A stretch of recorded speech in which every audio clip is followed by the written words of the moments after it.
Ce programme vous est offert par Illico Cash.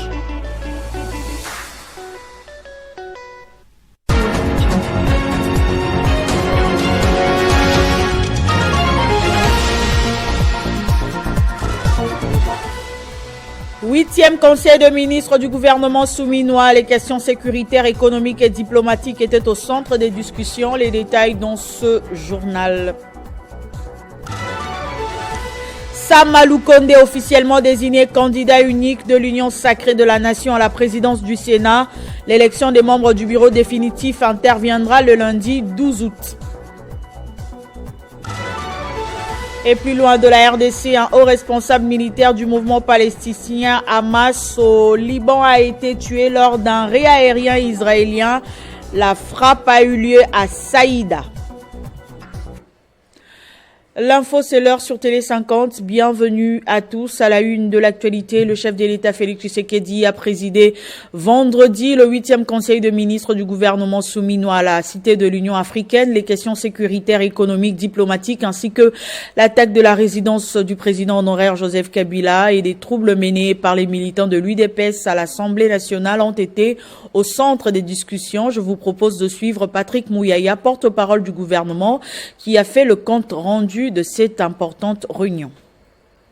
La ministre d'État, ministre des Affaires étrangères, a fait le point des candidatures de la République démocratique du Congo au Conseil de droits de l'homme des Nations Unies ainsi qu'au Conseil de sécurité des Nations Unies. Les candidatures de la République démocratique du Congo au Conseil de droits de l'homme des Nations Unies à l'issue de l'élection qui se tiendra en octobre 2024.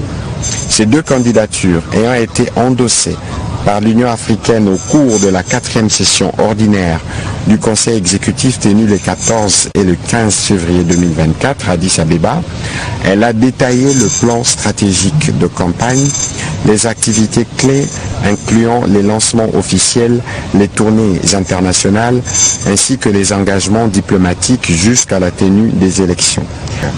Le vice-premier ministre, ministre de la Défense, a indiqué que les forces armées de la République démocratique du Congo ont fait face à des attaques des terroristes M23FC et leurs parrains RDF, en dépit du cessez-le-feu signé à Luanda et la trêve humanitaire décrétée par les États-Unis en territoire de Rutshuru. Mais il a aussi fait part de la riposte qui a été réservée à ces agresseurs par nos forces de défense et de sécurité. Le vice-premier ministre et ministre de la Défense nationale a rassuré que nos forces armées restent vigilantes et plus que déterminées à défendre la patrie, faisant suite aux instructions du président de la République. Avec les efforts en cours en vue de stabiliser la monnaie nationale par rapport au dollar américain, va soulager le panier de la ménagère. Il s'agit concrètement des mesures fiscales et parafiscales. Elles portent sur la suppression de tous les droits, taxes et redevances sur le maïs et la farine de maïs. Des mesures légales et réglementaires de police qui prévoient la suppression des barrières illicites qui impactent sur le prix de biens de première nécessité, ainsi que l'imposition des sanctions aux personnes qui sont à la base de la création de ces barrières. Le président de la République a appris avec amertume les troubles émeutiers survenus sur les sites inviolables du Palais du Peuple, causés par des actes indisciplinés d'altercation de certains de nos compatriotes et qui ont causé des dégâts énormes et regrettables à ces hauts lieux de la représentation nationale. Quelques jours avant, des faits similaires se sont déroulés sur l'axe GLM et l'avenue Ouganda dans la commune de La Gombe. Il a souligné que la République démocratique du Congo prône l'état de droit et de ses faits, toute forme de banditisme et de criminalité ne peut être tolérée.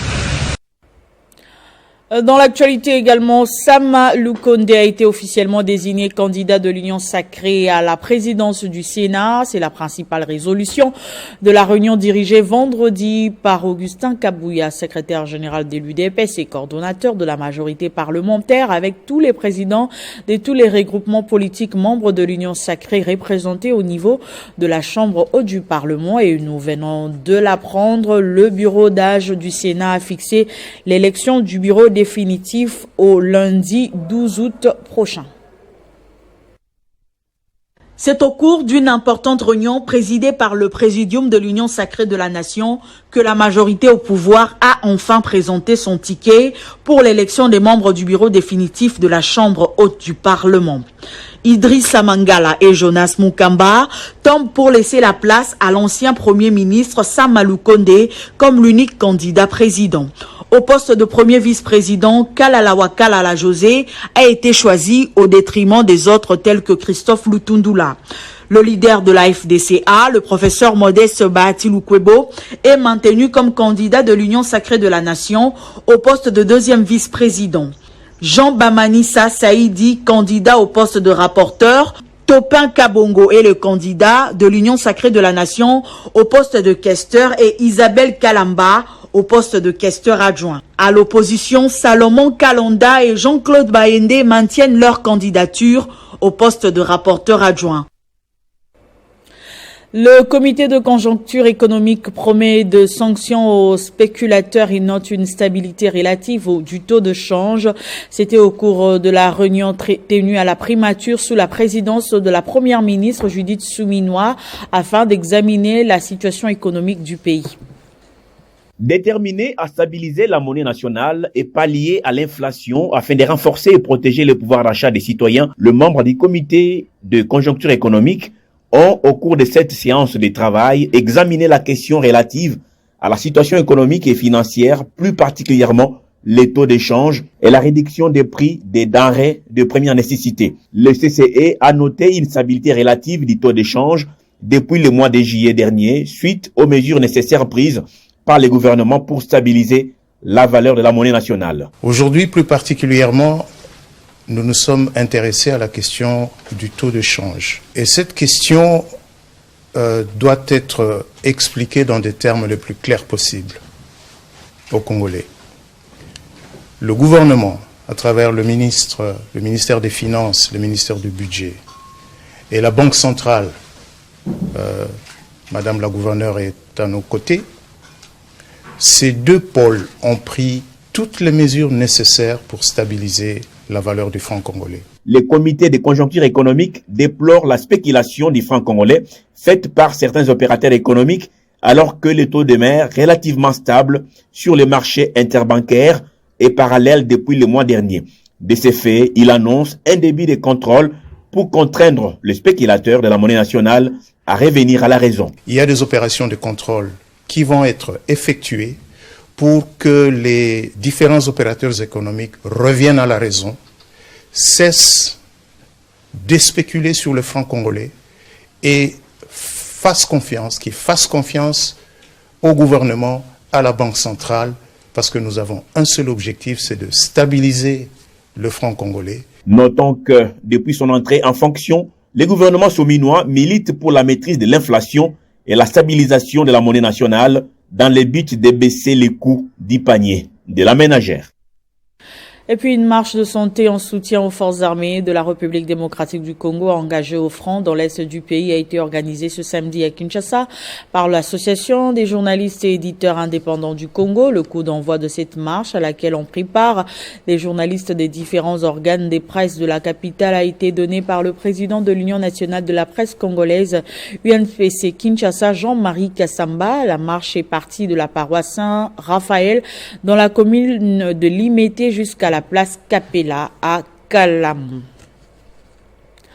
Affaires sociales, action humanitaire et solidarité nationale, la ministre Aziza Mounana a effectué une descente au site des déplacés Don Bosco de Goma où elle a apporté des vivres et non-vivres aux déplacés des guerres qui ne demandent que de regagner dans leurs anciennes demeures. Ils sont plus de 5000 personnes déplacées des guerres, venues de Massissi, Niragongo et Rutshuru, réunis dans les camps dits Don Bosco.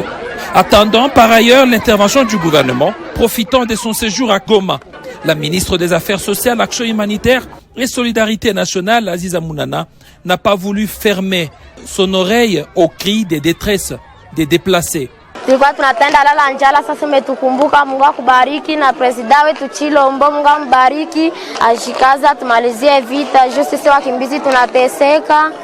Arrivée dans le camp, Aziza Mounana n'est pas venue bredouille. Elle a apporté des riz mélangés au soya, destinés aux enfants et personnes de troisième âge. La ministre des Affaires sociales s'est donnée à l'exercice de distribuer à toutes les personnes concernées.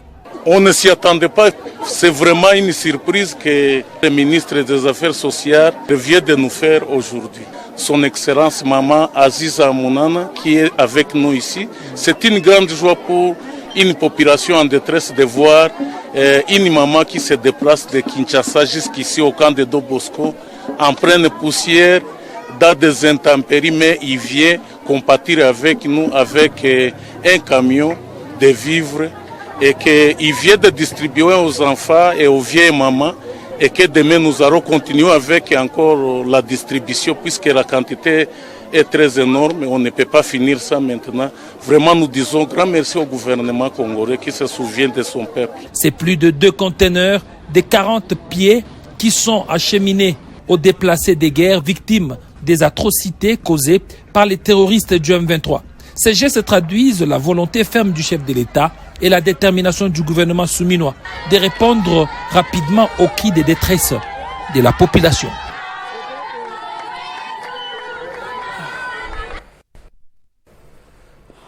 On en sait un peu plus sur ce qui a paralysé les activités socio-économiques vendredi à Goma. En effet, un véhicule des FARDC a tamponné un motard qui est décédé sur place ainsi qu'un enfant qui se trouvait à côté, ce qui a provoqué la colère de plusieurs conducteurs de taxis moto qui ont barricadé les routes. Ils accusent les militaires FARDC de toujours rouler à vive allure et sans le respect de code de la route. Ce samedi, le maire de la ville a adressé un bilan de 2 morts et 3 blessés. Le commissaire supérieur principal, Captain Kamanda Faustin, demande à la population de sa juridiction de s'apaiser. Le bilan, d'ailleurs, il a été dénaturé. J'ai la fiche du médecin directeur de l'hôpital général de Goma. Il y a eu un décès, mort sur le champ. C'est un motard, un enfant de 5 ans. Les 2 dames grièvement blessées sont encore récupérables et un monsieur qu'on a amené en dernière minute. Ça, c'est le bilan correct, donc authentique, parce que certifié par le médecin. Quant au chauffeur conducteur, il est déjà maîtrisé par son commandant unité qui va déférer devant la justice, en attendant aussi le rapport sur terrain de nos amis agents qualifiés de la circulation routière qu'on appelle PCR. Naturellement, lorsqu'on est en pleine cité résidentielle où il y a une forte concentration d'activités commerciales, il est recommandé de rouler pas à vive allure, c'est-à-dire à vitesse réduite. Ça, je m'adresse à tous les conducteurs dans la ville de Goma. D'autre part, il faut éviter, les amis motards, ils doivent éviter d'encombrer le parking et on réduit l'angle de manœuvre des chauffeurs, surtout dans les virages. Ça pose problème. Ils doivent aussi observer scrupuleusement le code de la route. Le professeur Dr Denis Mukwege, prix Nobel de la paix, a reçu en Italie le prix témoin mondial de la paix, une récompense qui vient couronner ses efforts dans la recherche de la paix à l'est de la République démocratique du Congo. Il est l'homme au cœur de l'humanité, le professeur Dr Denis Mukwege, honoré pour son combat inlassable pour la paix dans son pays, la République démocratique du Congo. Cette fois-ci, c'est en Italie que Salit a été récompensé en recevant le prestigieux prix Témoin mondial de la paix décerné par la communauté diaconale de l'Italie à Assise le 7 août 2024. C'est avec immense fierté et une profonde gratitude que le professeur Dr Denis Mukwege, célèbre gynécologue congolais et défenseur des droits humains, a accepté cette décoration. Ces prix célèbrent les efforts des individus exceptionnels dans la promotion de la paix et de la justice. Le digne fils de la RDC, connu pour son travail à travers l'hôpital de Panzi et la fondation éponyme dans le sud Kivu, où il offre une prise en charge holistique à des milliers de femmes victimes de violences sexuelles à cause des conflits et guerres en répétition depuis plusieurs décennies. Le prix Nobel de la paix Surnommé l'homme qui répare les femmes, a vu son travail reconnu sur la scène internationale à plusieurs reprises, mais ces derniers hommages à Assise prend toute une signification particulière dans un contexte de crise humanitaire persistante dans l'est de la RDC. Lors de son discours de réception, le professeur Dr Denis Mukwege a exprimé sa gratitude et a réitéré son appel à la communauté internationale en réclamant haut et fort que la violence à l'encontre des femmes, c'est un fléau et qui doit cesser. Pour lui, ce prix, c'est une opportunité décisive pour renforcer les partenariats entre les ONG, le gouvernement et les organisations communautaires afin de créer ensemble un monde où chaque femme peut vivre librement sans peur de la violence. Le lendemain, le professeur Dr Denis Mukwege a été reçu par le président italien Sergio Mattarella. Au cœur de leurs échanges, la restauration de la paix en RDC avant d'être reçu, sauf changement de dernière minute, par le pape François dans ce même pèlerinage de la recherche de la paix en RDC. Puis le gouverneur du Haut-Katanga était sur la route Kasumbalesa vendredi pour répondre aux préoccupations des transporteurs qui ont barricadé la route pour protester contre les tracasseries et multiplicité des barrières. Jacques Yaboula Katoué a décidé de supprimer toutes les barrières jusqu'à nouvel ordre.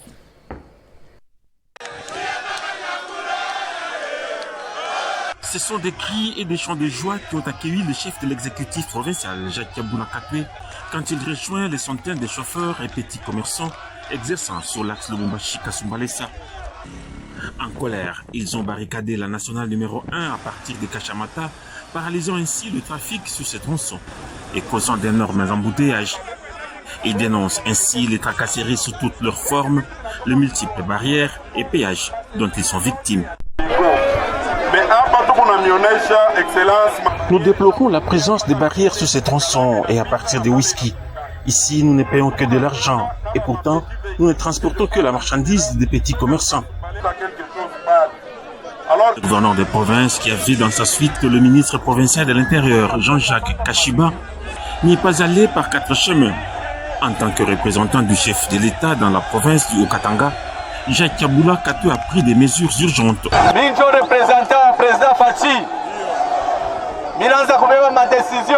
En ma qualité de représentant du chef de l'État, j'ordonne la suppression de toutes les barrières jusqu'à nouvel ordre, d'ici jusqu'à Kasumbalesa. Jusqu'à nouvel ordre. Hakuna barrière hata moya. Des mesures sanitaires pour les transporteurs et les milieux d'affaires. Aussitôt après l'entretien avec le gouverneur de province, le trafic a repris. Les chauffeurs et les passagers des véhicules qui étaient auparavant pris au piège des bouchons ont salué la présence de l'autorité provinciale sur terrain qui a permis le retour à la normale.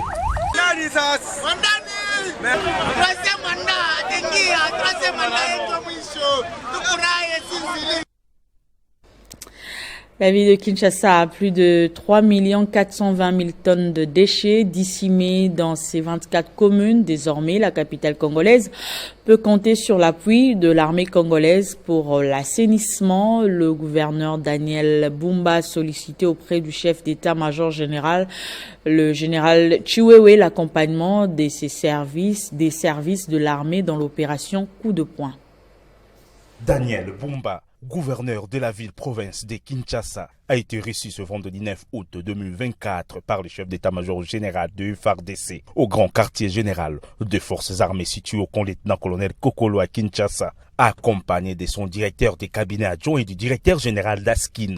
Il est venu solliciter du général d'armée Thio et Songesa Christian l'accompagnement des FARDC dans la gestion de l'opération Coup de poing destinée à l'assainissement de la ville de Kinshasa. Cette démarche était une séance de travail premièrement pour que nous fassions de civilité mutuelle et de félicitations avec le général Chiwewe, que je connais depuis bien longtemps. Mais également, c'était pour venir demander l'accompagnement de l'armée dans les opérations que nous allons mener sur la ville de Kinshasa. Comprenez que Kinshasa aujourd'hui est dans le chaos. Alors nous pensons que l'accompagnement de l'armée est nécessaire à ce stade. Nous savons tous que dans les grandes missions de l'armée, en temps de paix, il a la main-d'œuvre adéquate pour pouvoir nous accompagner dans les réalisations de certaines choses attendues. Et là, c'était justement pour épingler la grande opération Coup de poing que nous allons mener, qui consiste justement à curer nos rivières, nettoyer Kinshasa, désensabler. Aujourd'hui, Kinshasa a plus de 3 420 000 tonnes de déchets. Raison pour laquelle nous sollicitons l'armée en vue de nous accompagner par ses corps. Le génie militaire, le service national, tout autre corps pourront nous aider à aller de l'avant.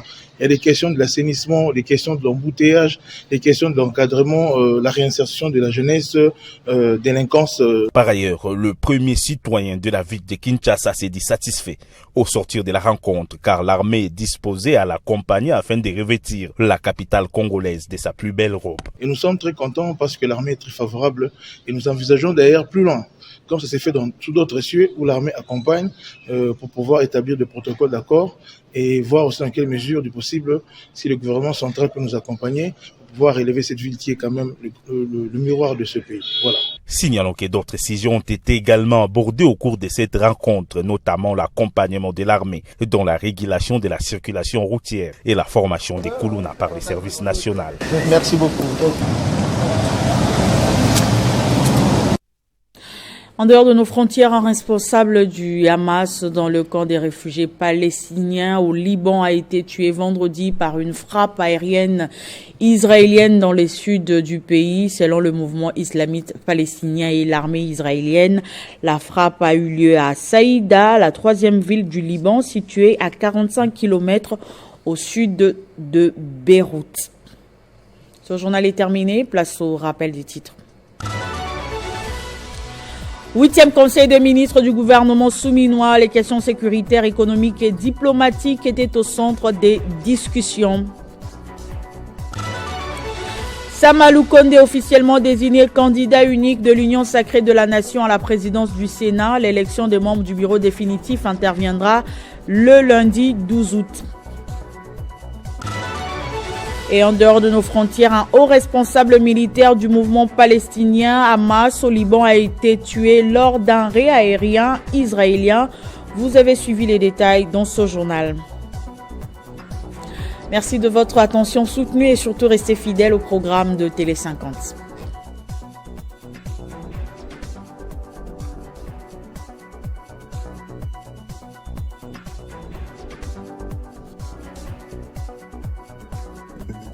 Retrouvez toute l'actualité en continu sur www.tele50.cd.